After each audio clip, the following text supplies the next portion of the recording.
So welcome and good morning, everyone. Whether you are physically here present today or connected online joining this event.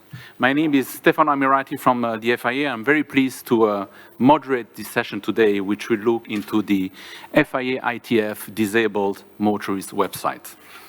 We are privileged here to be joined by a distinguished panel of senior experts, senior representatives, and also experts that I would like to briefly introduce. To the center of the stage, we have the FIA President, Mohammed Ben Sulayem, who will share some opening remarks with us. Next to FIA President, Young Tae Kim, Secretary General of ITF, who will actually share some closing remarks in this session. To my left, we are joined by Anne Fry, who is an expert for the mobility needs of disabled people and co-designer of this website with the FIA and ITF team.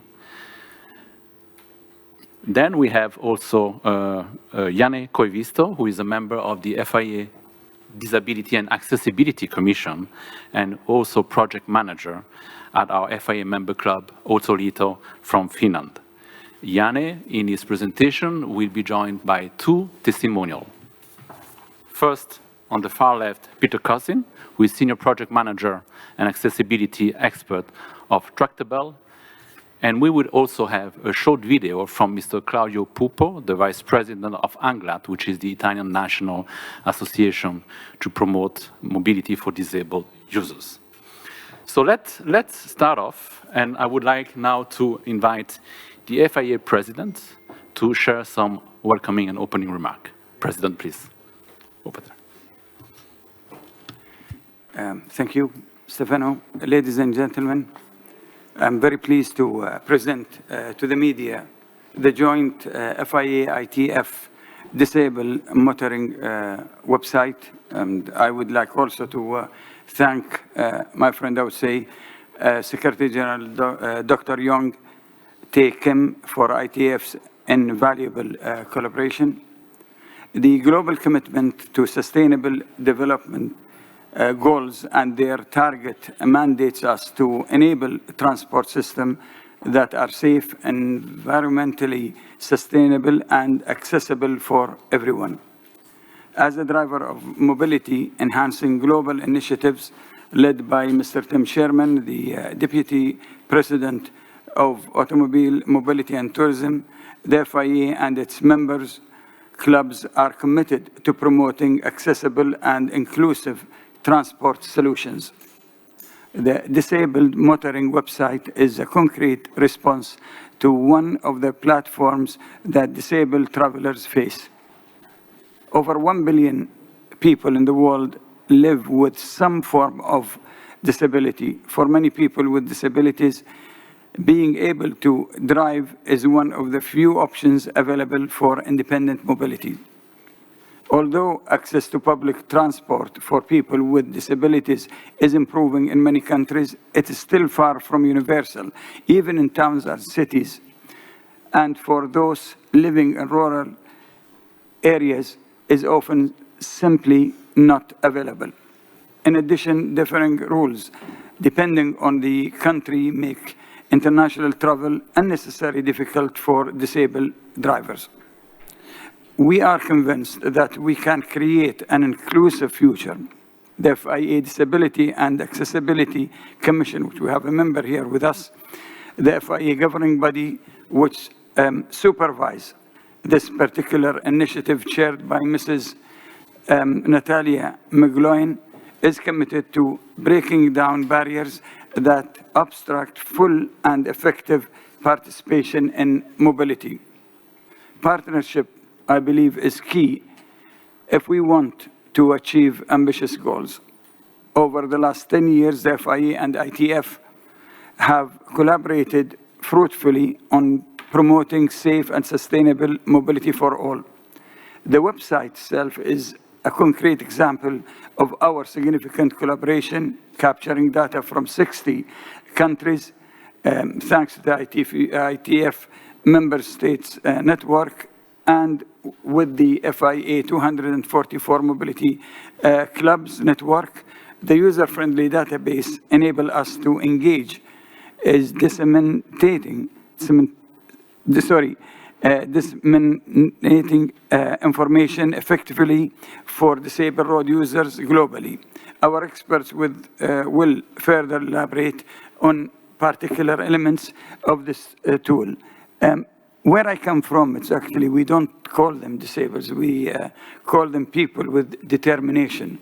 They removed the name of disability, and everywhere you go in the government, you will only see people with determination. I believe the determination, which is especially in motorsport, that we see that how can this type of, with this disabled, if we say, that can fight and compete with big people who are 100% functional. So it's really, I thank ITF for joining us. I thank Anne also for putting the work, and also with the disabled and our commission, that we can go forward for easing the mobility for these disabled people. I'm sorry to say it, but these are, of course, the name that we have. Thank you very much for listening. I go back to Stefano.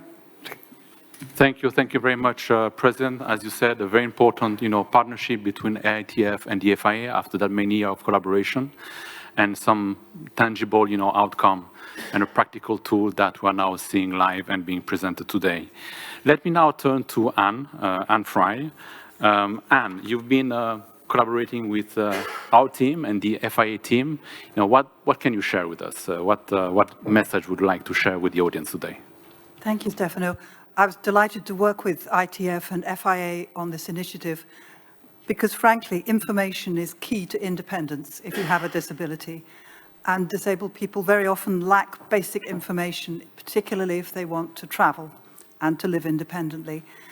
There were databases already about parking, where could you park in different countries. One indeed from FIA, one from the European Union, plenty of others on national websites, but they were all out of date. And unless this information is updated, it's not going to be of value. So the idea was to call on both the governments represented through ITF, the users, the motoring clubs represented through FIA, and we sent out a survey to both of those bodies to gather data about driving. Are you allowed to drive with a disability? If so, what restrictions are there? What kind of limitations are put on people's licenses? And it's extraordinary across different countries still how very medically restrictive it can be. Other countries are much more liberal. We also asked about adapting cars. Are you allowed to drive from a wheelchair? All of these kind of questions. And again, different countries, very, very different policies. And it's important to know that. We asked about the fundamental issue of parking, not just do you have a scheme, but who does it cover? Who has those concessions? So, for example, in some countries, cognitive disability doesn't count. It's only physical disability. Where you can park, we needed to know that. We needed to know all the restrictions, and does it apply to somebody visiting your country with their own disabled parking badge? Because that too is crucial. And then lastly, we asked about hire cars, because many, many disabled people fly these days and want to hire a car at the far end. Very few countries have a law that requires hire car companies to provide accessible vehicles, but because those companies that do are the big multinationals, there are actually quite a lot of accessible hire cars around the world, but you need to know where they are, where can you find them. So that was the idea, that we gathered all this data, and the benefit of it was that we had the formal government view with the legal background from the ITF members, and we had the personal day-to-day experience of FIA members. So I was able to put those two together in the results that we now have. It will be updated, it must be updated, because it's only of as much of value as it is in date. But that was really what we set out to do, and I very much hope that many people with disabilities will find it a useful resource. Thank you. Thank you very much, Anne. Very practical tool and elements, which meets perfectly, the expectation of the members of ITF, but also FIA member clubs. Let's go now to Yanne Koivisto. I think it's very important to understand from the user perspective, how citizen, but also members of our members, can access and value this practical tool. Janne. Hi. We should be having the video to, well, there you go, on the user journey. And it starts by locating the FIA website. So you'd be using some sort of search phrases, but most importantly, FIA marking and the end of the search. And you should be provided the search result for the website, as you can see. So you'll be accessing the website. And first thing the user needs to do is to select the actual region he's going to. And it happens either by selecting the region from the drop-down menu or from the map directly. Now, you would be given then another selection of the countries. So you would be going to a specific country. So again, either from the drop-down menu or from the map.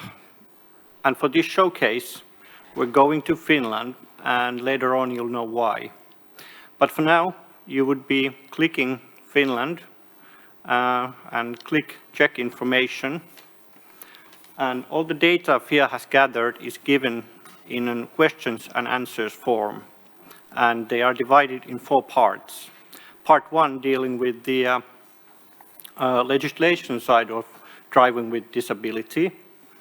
Part 2 deals with regulations and terms with the parking cards and disabled parking spaces. And then the third section, as Anne previously said, deals with hiring a car. And I think this demonstrates greatly that we at FIA, we can give you only the information we are provided from the government. And as you can see, we haven't got the information from Finnish government. But luckily, part 4 gives you the contact details for the country authorities, so you can actually ask them about this. Now, the reason why I'm giving you this presentation is the following part, where our Mobile and Touring Club of Finland has undertaken a project to map the actual disabled parking spaces and represent the info in a mobile application so that any user can view, select, and get a direct navigation to any desired location. The app will come to the video soon, but what will basically happen when you open the app, there will be 4 sections on top of the screen. And of course, we're dealing with disabled parking, so we'll go there. The app will locate the user's location and go there. And just by any other smartphone or smart device, you can broaden the view to find the nearby disabled parking spaces. You can also use the search function to go and have a look at any municipality you wish. And for this example, let's have a look at City of Raahe. You'll type that in, and app takes you there. Now, as you can see, there are no visible disabled parking spaces in the City of Raahe. And this is because City of Raahe has not been onboarded to our project yet. Now, to have a look how the app really serves the user, we can go to a car museum in city of Kangasala. So again, you would be searching for it, and the app takes you there. Now you can click the disabled parking icon, and you would be given street address information below. Now there's a gray bar in the center, which you can swipe up, and you would be given a photo of the place and some accessibility information related to it. And now all that's really left is to get the direct navigation, and it happens from the arrow pointing up. And the app takes the start location data and end location data and transfers them to Google. maps, which then directs you to where you're going. As you can see, the website provides a global impact, whereas the app, what my club is doing, provides a local impact. And these tools combined together would make a huge difference in mobility. Thank you. Thank you very much, Janne. I think a very complimentary, example of a member club, partnering with FIA and to make this tool even more relevant for the end users. I think now we have, it's time for having our two testimonials, to sharing also perspective, on their own. I would like to pass the word to Peter Kirsten to start with. Peter, please.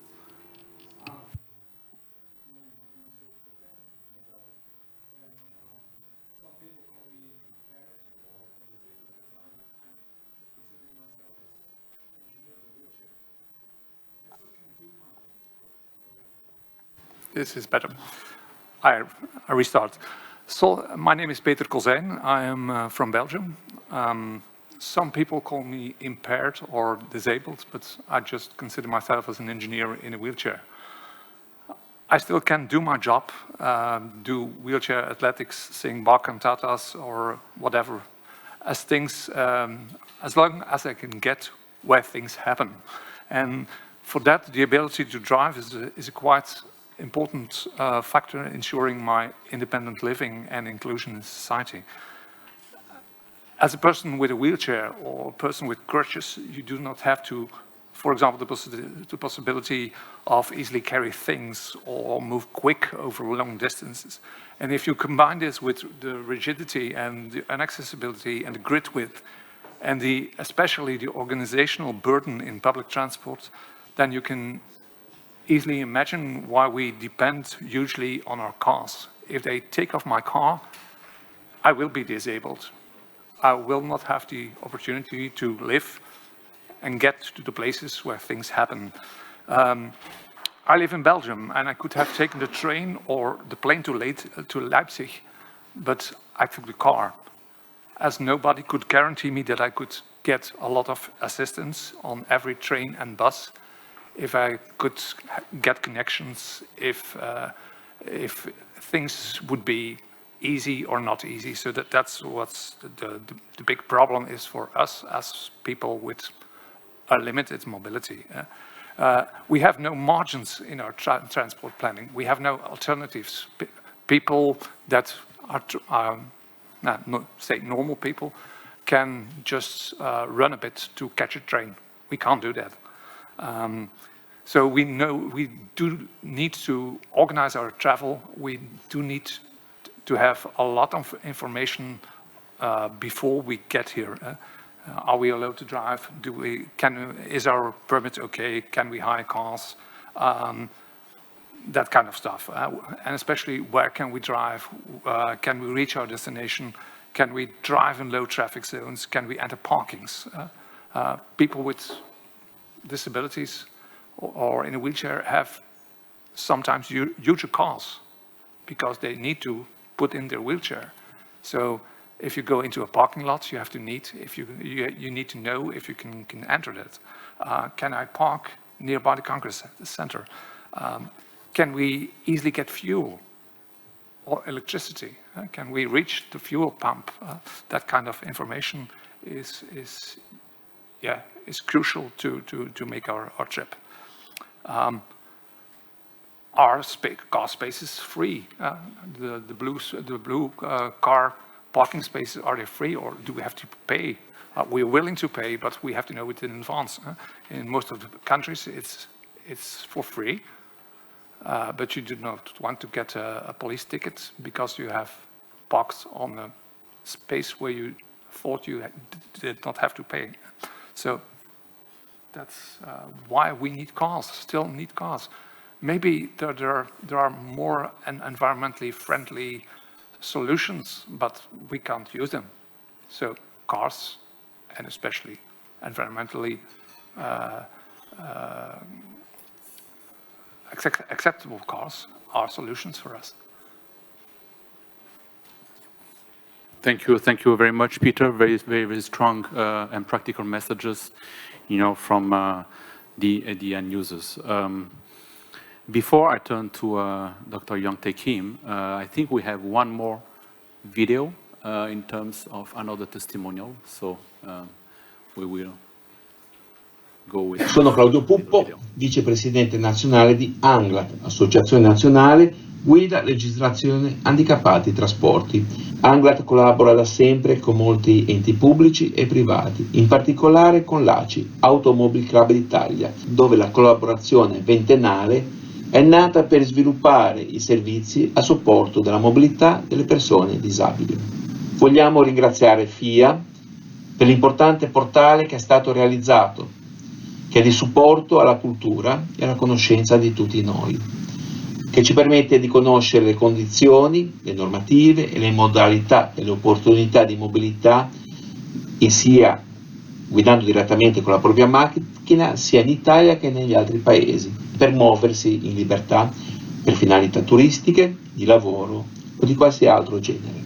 ANGLAT, nel concludere, ringrazia di questo spazio, nella speranza che tutti noi assieme riusciamo ancora a superare un'importante barriera, quella barriera culturale, che proprio tramite contatti come con ACI e come con FIA ci permetterà di creare un mondo migliore anche per le persone disabili. Grazie. And now I would like to turn to Dr. Young-Tae Kim, Secretary General of ITF, please. So good morning, everybody. I would like to thank FIA for their support in creating the Disabled Motorist website. And it's a project dear to my heart and that we at the ITF have long felt was needed. And every year, we receive many requests from citizens who ask us, for instance, whether their parking badge is valid in the country they are visiting. That is the famous blue badge depicting a wheelchair. And of course, we happily provide that information. But is it right if citizens have to write to an intergovernmental organization for such practical help? Somewhere down the line, a source seemed to be missing that people would think of more intuitively. That's what this website is about. And I have no doubt that those who rely on accurate information of this kind to plan their trips will find it useful. Our task now is to make this resource known. So I ask our friends from the media, please help spread the word. And I also want to mention that this website is a fantastic example of collaboration between two organizations. And FIA not only provided the funding, FIA member clubs from around the world contributed their invaluable local knowledge. I thank them from the bottom of my heart for their contributions. ITF member countries also responded to our call for information on national regulations, and they too deserve compliments for their invaluable input. Finally, gratitude is due to Anne Fry, and when the question came up, who could help us pull everything together, and no other name was mentioned, really. And Annie is one of the world's foremost experts on the mobility of people with special needs. So she brought all that knowledge and experience to this project. And if it were a book, I would call her the author. So thank you, Anne.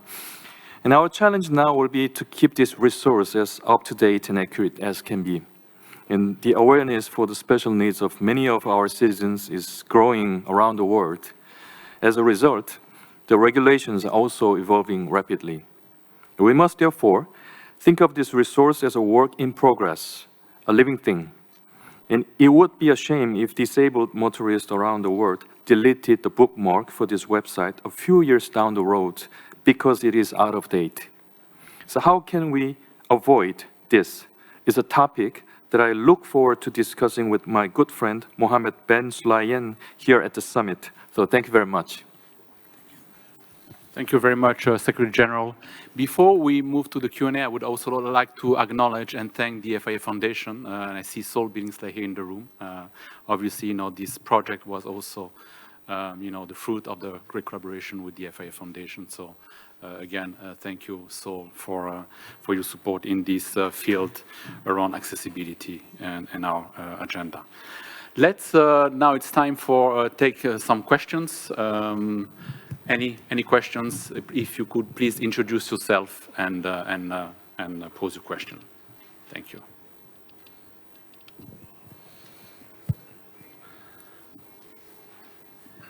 Anyone? First mover?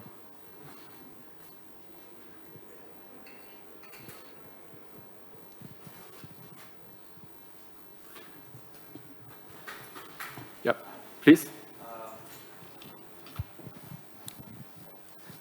My name is Sharim. I'm a journalist from Malaysia. I browsed briefly the motoring website, and I can see some section already being filled up, and it's quite. I must compliment. It's quite impressive how a disabled can benefit or trying to gain access on the road, and also how one can apply disability driving. For example, like in Japan, I can see, but there are also some countries that yet to be filled up. For example, my country, Malaysia, Indonesia, and also some other countries. Any comment on that? Or is it difficult to engage the government to get the info? For the update, maybe I can start with one, and if Anne would like to complement my response. I mean, there is a mechanism basically to update on a regular basis this website to the collaboration with the ITF, the FIA team, and also our member clubs. So this is being, developed further. If I could just add to that, we went out to every ITF member government. What we found was that not all government transport departments know anything about disabled people or parking badges. So some countries simply said, we have no information to give you. So we could only use the information that was provided to us. I think one of the important parts of the follow-up is to go back to those countries who will now see that they are a gap on that website and try and work collaboratively between the FIA clubs and the government through ITF to get that data, because somebody in that country has it, but it wasn't, and it's interesting in itself that it wasn't sitting in the transport department, which is where you would expect it normally to be. So there is more work to be done, you're absolutely right. So you're from Indonesia, right? Malaysia, okay. So in fact, this system reflects the reality that ITF has only 63 member countries from the global community. So membership is growing step by step, and fortunately this year we will have Cambodia as new member for the first time in the history of ITF, the country from Southeast Asian region. And in fact, we do not have Malaysia yet, we do not have Indonesia yet. That means that our daily communication is a bit limited, but we will do our best to invite more countries from different regions. And for example, in Asia, we have only 7 right now, and in Latin America, we have only 4. In North Africa, we have 2. In the Middle East, we have 2. So basically, we will do our best, but FIA has much stronger network on the globe, and that's why it's very meaningful for ITF and FIA to work together. So we are mainly intergovernmental body, and FIA relates more to private sector, and basically we can create synergies. So, but for now, it's important for media present in Leipzig to spread the word about the utility and usefulness of this kind of information so that the global community can approach us and to cooperate more and create more synergies in the end. Please. Yeah. Okay. And also, there is a lot of information available, but not always at the public side. There are a lot of volunteers that have made inventories of, for example, parking places in Flanders, for example, or in my city. At a certain moment, it did not exist. A lot of volunteers did work, do a lot of work on updating, and if those organizations know that there is a kind of framework where they can attach themselves, it's very important. And maybe a last comment on information. This website is a huge step in information.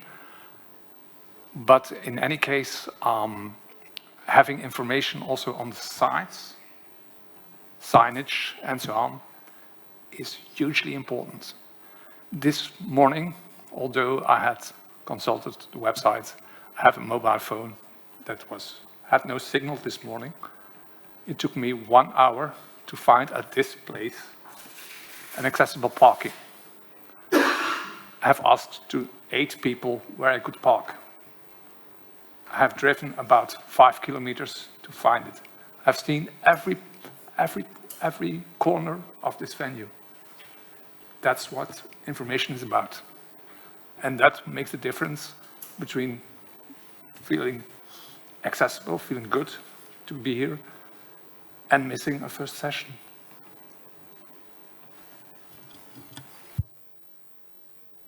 Thank you, Peter. Any, please? The second thing is, I understand the need to acquire information, but mainly in many governments, the information on how for the disabled community to gain a license or for their access or even a simple parking spot is hardly present, as we know. But can I ask a question? Is this, because I'm an observer as well, is this website is also a big step also to spur the governments and also the authorities all around the world trying to focus to jump into this fray of, giving a lot of info and focus on information for the disabled community? I mean, maybe trying to push something, FIA trying to push, sending out message to the authorities around the world?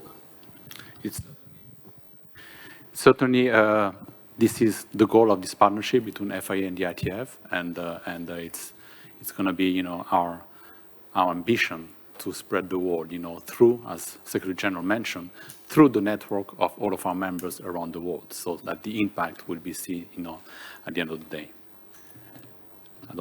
Please, Anne. Just a comment on that. I also hope that the data on the website will be a tool perhaps to change policy in some countries. If governments look and see that they are being much more restrictive in who they permit to drive, or much more limited in who they enable to park with the blue badge, for example, then that needs to be reviewed.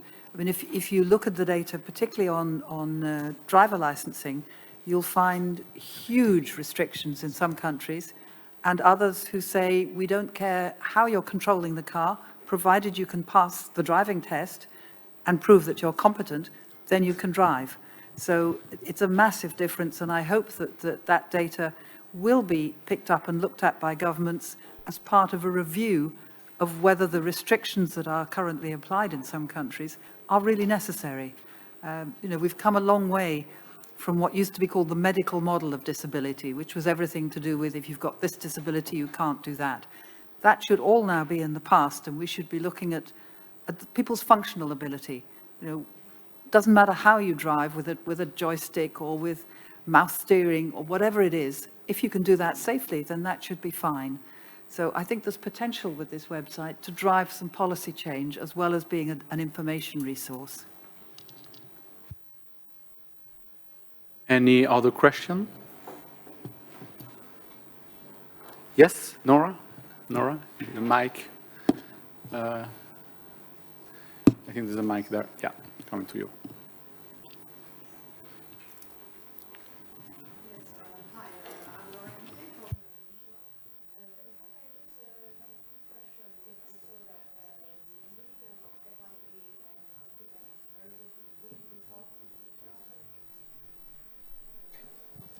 Sorry, I speak too long. I'm Nora Gite from Michelin. That I saw the engagement of FIA and ITF, which is very good, with a good result of this website for disabled people. My question is actually to Mr. Ben Sulayem on what is actually the engagement, or your preview, to see the future of the engagement of FIA with the private sector, for example, in this case, since you are now a new president of FIA. Thank you. Thank you. definitely we are a motorsport federation, but we have also an important pillar, which is the mobility. We have 80 million motorists around the road, and then to have the synergy between sport and mobility, because you know very well that the when we look at the high tech that is in motorsport, that is where we can actually make sure that the mobility side is taken its part also, and having the clubs and having also a Brussels office, which is in the EU, that's very important. We are here trying to empower our regions and trying to empower also our clubs around the world. So really for us, having the synergy between sport and mobility is very important. This is the challenge. The challenges now are different than 10 years ago. Sustainability, one is actually the biggest. It was definitely safety, and safety still exists, but sustainability is the most important. My meetings with mainly the manufacturers is everybody's challenge is sustainability. How to get there? Is it the engine power? Is it the how much do we go for sustainable fuel, for biofuel, for synthetic fuel? So this is the biggest challenge that we have with the sport going into mobility. But as I said, the synergy is very important, and the partnership is very important. Thank you, President. Any other questions? If no more questions, I would like to thank and a big applause to all of our panelists. Thank you very much for joining.